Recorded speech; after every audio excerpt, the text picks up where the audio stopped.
In this video, I'm going to be talking about everything that I did to remove my phone as a distraction from my everyday life. Now, before my self-improvement journey, I was just like everyone else, where I would just scroll on Instagram, TikTok, scrolling on Snapchat as well, just for hours on end, for no apparent reason, out of the fact that I just kept wanting to scroll. It's pretty much an addiction for most people, where you're just scrolling 5, 6, 7 hours go by, and you're just on your phone for that entire time, and you don't realize that an entire quarter of your day has gone by, and you've just been scrolling on your phone for no reason. So one of the first things that I did in my self-improvement journey was crack down on my screen time usage. After I got my morning routine in check, after I got my night routine in check, I realized that most of my day, even though my nights and my mornings had been great, most of my day was still spent on my phone. And it's one of those things where you know that you're doing something wrong because you feel like you're just wasting your time, but it's an addiction. Like, you can't really help it, where you just keep scrolling, you keep grabbing your phone mindlessly, and you don't know why.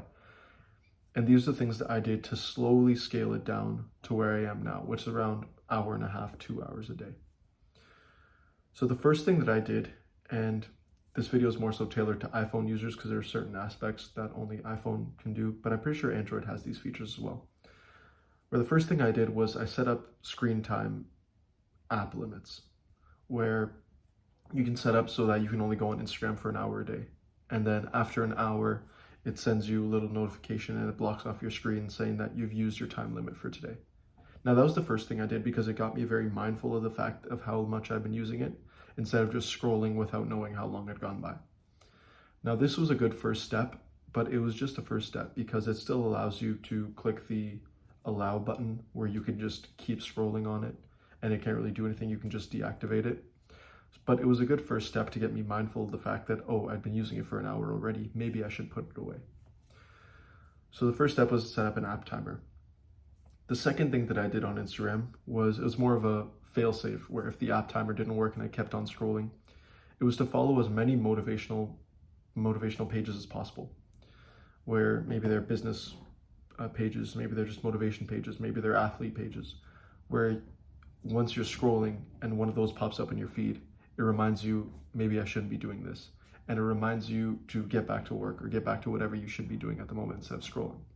So constantly seeing that, it's a constant reminder of, I shouldn't be doing this. There's something else. There's something more important that I need to be doing instead of scrolling on my phone. So first I set up the app timer, then I set up the motivational content. And that led me to my third and final thing for apps, which was to just delete them. The most important one to delete is TikTok, because that one, it doesn't really serve me a purpose whatsoever. It doesn't serve most people a purpose unless you do some sort of TikTok advertising for your business. But I highly doubt that most of you are doing that for your businesses. It's one of those things where you just scroll.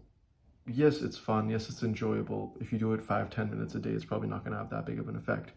But most people aren't scrolling on it 5-10 minutes a day. Most people are on there for hours a day, just for constant engagement. And it's terrible, to be frank. Like, hours are going by, your screen time is going up, and you're just watching your phone when there's so many other things that you could be doing, and there's so many things that I could be doing. So the first thing I did was delete TikTok. Instagram has more of a purpose for me. Since I own my business, I work through Instagram a lot, but my personal account doesn't really have that much business on it. So what I did was I I logged out of my personal account on my phone. And if I need to check something on my personal account, I can go on my laptop.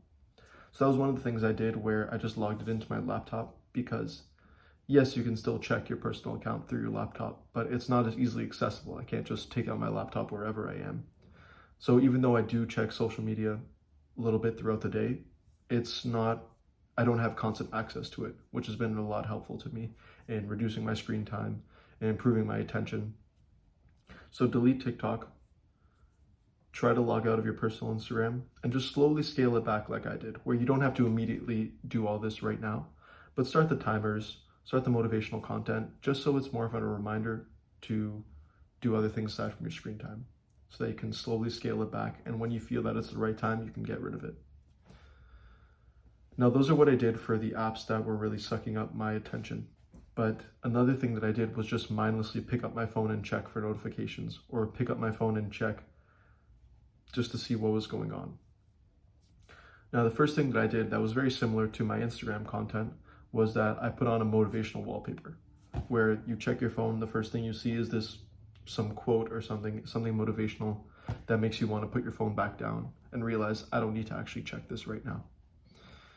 And it reminds me of something that you do while you're meditating, where the key point of meditation is to just, while you're meditating, you may lose your focus, but the key point is to bring your focus back to where it is. So if you can constantly remind yourself that, no, I don't need to do this, eventually something will click and you won't open your phone as much, and it won't be as much of a distraction to you. So set up a motivational wallpaper. It'll remind you what your purpose is. It'll remind you that you don't need to check your phone at that moment, and it'll just get you back on task. Another thing, every iPhone comes with the focus modes where you can put on work focus, personal focus, do not disturb. Block out notifications from apps that are strictly for fun. Like, while you're working, you don't need to see all your Snapchat notifications. You don't need to see all your DM notifications. Block out those, put it on work focus, put on do not disturb, and just focus on whatever you're doing. And then when you finally have a minute where you can just relax, enjoy, you can turn it off.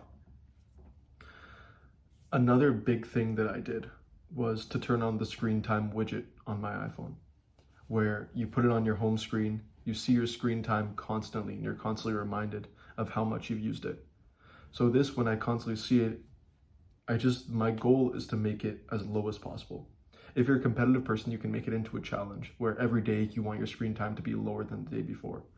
And you keep just pushing yourself to make it lower, make it lower, make it lower, make it lower, so that you can decrease your screen time, improve your attention span, and just improve your quality of life, knowing that you're not constantly bombarded by notifications and you can just enjoy what's going on around you. Your time is valuable. You only get 24 hours in a day, 8 of which you probably should be spending sleeping. Then if you spend 6-7 hours on your phone, most of your day is gone. Your time is so valuable, and people don't understand the fact that you shouldn't just be spending most of your time on your phone. Yes, there's a certain time and place. Like if there's purposeful consumption. Like if you go on YouTube with the sole desire of watching this one thing, and then instead of going and scrolling through a billion different videos after that and going through the related videos, you go with a purpose. So there's purposeful screen time, and then there's mindless screen time. You want to be in the purposeful screen time, where you turn on your phone with a purpose to check that purpose, and when that's done, you put it back down. But it's more so valuing yourself and valuing your time. So that was one of the biggest things that I learned throughout my self-improvement journey, which is you have to make your nights better, you have to make your mornings better, but you have to make your day better by valuing your own time and realizing that there's not that much time in a day, and there's so many better things that you can be doing aside from scrolling. So I hope you learned from something today, and I'll see you in the next video.